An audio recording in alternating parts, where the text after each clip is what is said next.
Assalamualaikum warahmatullahi wabarakatuh. Halo teman-teman, apa kabar hari ini? Ibu harap kalian dalam keadaan sehat ya. Sebelum memulai pembelajaran, alangkah baiknya kita berdoa menurut keyakinan kita masing-masing. Untuk materi hari ini, kita akan membahas tentang ciri-ciri makhluk hidup. Apa sih yang dimaksud dengan makhluk hidup? Coba Kakak Ahmad jelaskan. Jadi Kak Tika, makhluk hidup adalah suatu organisme yang dapat mempertahankan dirinya dari berbagai bentuk perubahan lingkungan dan dapat berkembang biak untuk melestarikan jenisnya.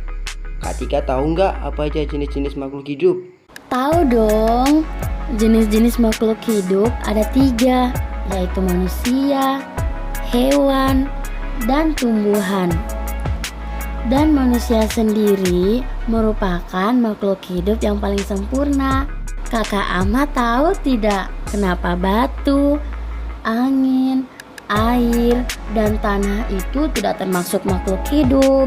Kenapa tuh Kak? Nah, ternyata semua itu merupakan benda mati karena tidak memiliki ciri-ciri makhluk hidup seperti manusia, hewan, dan tumbuhan. Wah, jadi begitu ya Kak Tika. Terus apa aja sih ciri-ciri makhluk hidup itu? Nah, ciri-ciri makhluk hidup itu ada 6. Yang pertama bergerak, kedua bernapas, ketiga mengalami pertumbuhan, keempat berkembang biak, kelima makan dan minum, dan yang terakhir peka terhadap rangsang atau iritabilitas. Yuk Kakak Ahmad, kita jelaskan sama-sama. Yuk, jadi ciri yang pertama itu bergerak. Nah, makhluk hidup memiliki kemampuan bergerak tanpa ada bantuan dari pihak lain. Bergerak terbagi menjadi 2 macam. Yang pertama bergerak aktif, yaitu proses perubahan posisi dari satu tempat menuju tempat lainnya. Contohnya berjalan dan berlari. Yang kedua bergerak pasif, yaitu pergerakan tanpa perpindahan tempat. Contohnya jalan di tempat dan lain-lain. Contoh cara bergerak, manusia bergerak dengan cara berjalan menggunakan kaki, ikan berjalan dengan menggunakan siripnya. Yang kedua bernapas, manusia dan hewan bernapas dengan menghirup udara yang mengandung oksigen dan mengeluarkan udara yang mengandung karbon dioksida. Tumbuhan mengalami pernapasan berbeda.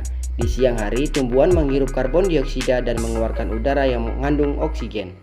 Contoh alat pernapasan, manusia bernapas menggunakan paru-paru, ikan bernapas menggunakan insang, kecebong bernapas dengan menggunakan insang, sedangkan katak dewasa bernapas menggunakan paru-paru. Tumbuhan bernapas menggunakan stomata atau mulut daun. Ciri makhluk hidup yang ketiga yaitu mengalami pertumbuhan. Pertumbuhan artinya bertambahnya ukuran tinggi badan dan berat badan. Pertumbuhan manusia dipengaruhi oleh makanan dan minuman, juga kebiasaan berolahraga.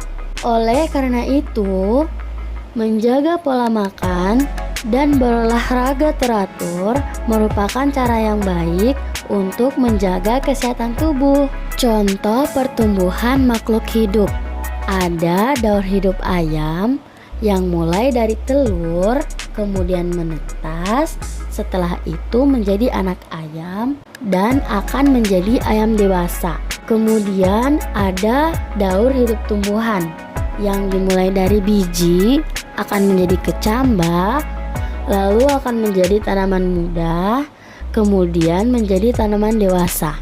Ciri yang keempat yaitu berkembang biak. Berkembang biak adalah kemampuan makhluk hidup untuk menghasilkan keturunan. Tujuan berkembang biak adalah untuk melestarikan jenisnya. Cara perkembangbiakan makhluk hidup ada yang dengan cara melahirkan seperti manusia, kucing, dan lain-lain. Dan juga ada yang dengan cara bertelur seperti ayam, bebek, dan lain-lain. Kemudian yang kelima, makan dan minum. Makhluk hidup memerlukan makanan dan minuman yang bergizi, bersih, dan sehat, sehingga tubuh memperoleh energi agar bisa melakukan aktivitas. Jadi, lakukan kebiasaan untuk selalu menutup makanan ya, karena jika kita memakan makanan yang tidak bersih akan mempengaruhi kesehatan dan pertumbuhan kita. Contoh makanan makhluk hidup. Tumbuhan mendapatkan energi dari air serta cahaya matahari untuk melakukan proses fotosintesis. Hewan sapi dan kambing memakan rumput untuk mendapatkan energi dari dalam tubuhnya.